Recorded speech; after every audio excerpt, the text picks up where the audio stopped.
Y seguimos en este espacio, elgocho.com, aquí en EBTV, hoy, día miércoles 18 de febrero, y quizás en este último espacio, pensando como los locos, ¿qué es lo que nos tiene trancados?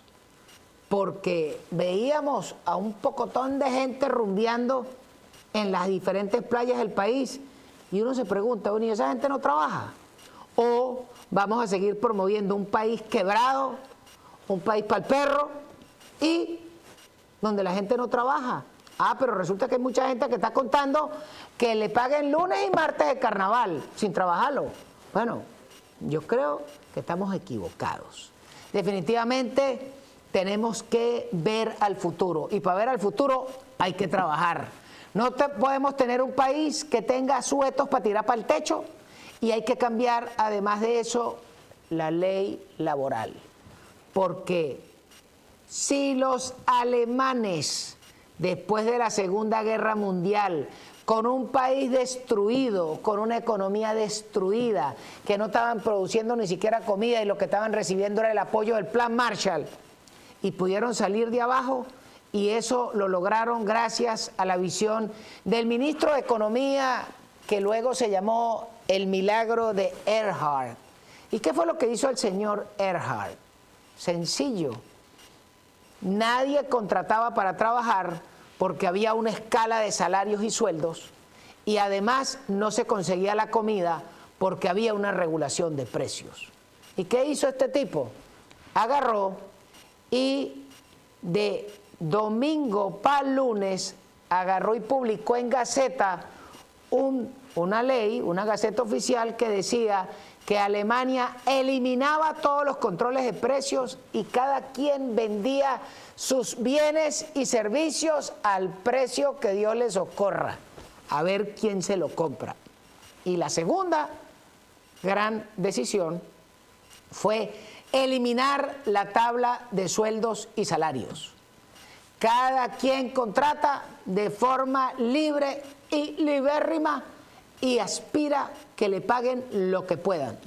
El que necesitaba un trabajador agarraba y te decía, mira, yo te puedo contratar, pero solamente tengo una tarea de 6 horas. Entonces, primero no le podía pagar el día, sino 6 horas. Entonces, bueno, cada quien se las arregló como pudo y comenzaron a pagar por horas, primero, y segundo, a pagar lo que podían, y tercero, la jornada no era de 8 horas, sino la jornada era de lo que usted pudiera trabajar y lo que usted quisiese trabajar. Porque cuando usted tiene un país que está saliendo de la guerra, que es lo que tiene Venezuela hoy, que es una calamidad, que tenemos un país donde tenemos más de 10 millones de desempleados, cuando tenemos un país con 9 millones de personas en diáspora, cuando vemos un país que el grueso está viviendo es de la fe, es decir, de los familiares en el extranjero que le mandan un cele, entonces necesitamos que la gente trabaje. ¿Pero cómo lo vas a hacer? No, porque es que si no me pagas, que si se porta mal, que vas para la ley del trabajo y te denuncias, que te tiene que pagar liquidación doble y triple. Acabemos con eso, quitémonos la farsa. Si usted trabaja, le pagan por horas. Y usted, si usted quiere trabajar 8 horas, trabaja 8 horas. Pero si usted dice, yo necesito alimentar 3 hijos y además tengo mi esposa, y además tengo mi mujer, digo mi mamá, y tengo mocita, y tengo hijos con la mocita. Entonces, ¿cómo vamos a hacer? Bueno, pues tendré que trabajar 12 horas, 14 horas. Esa es una decisión de cada quien.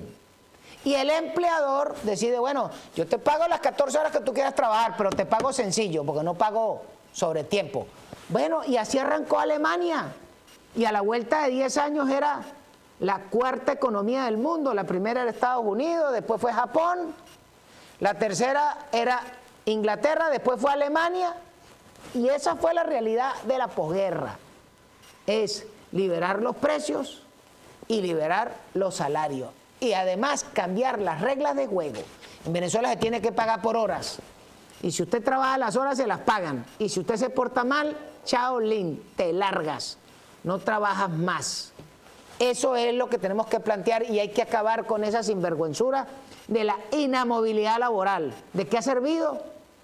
La inamovilidad laboral solo ha servido para mantener la sinvergüenzura de un gentío que se aprovecha que es amigo del hombre del sindicato para que no lo voten, pero el tipo no trabaja, es un reposero. Es más, la peor demostración es que el sujeto que hasta el día 3 de enero dirigía la tragedia venezolana era un bucetero reposero. Esa rata ni siquiera manejaba el autobús bien. Porque era un sindicatero. Entonces ese tipo de cosas, a lo que llegamos en Venezuela hay que cambiarlo. Pero necesitamos nuestro milagro de Erhard. A lo mejor el milagro se va a llamar el milagro Ramírez, el milagro González, el milagro Pérez. Yo no sé, le pondremos otro apellido porque será el que tenga la decisión de acabar con esa mala praxis venezolana.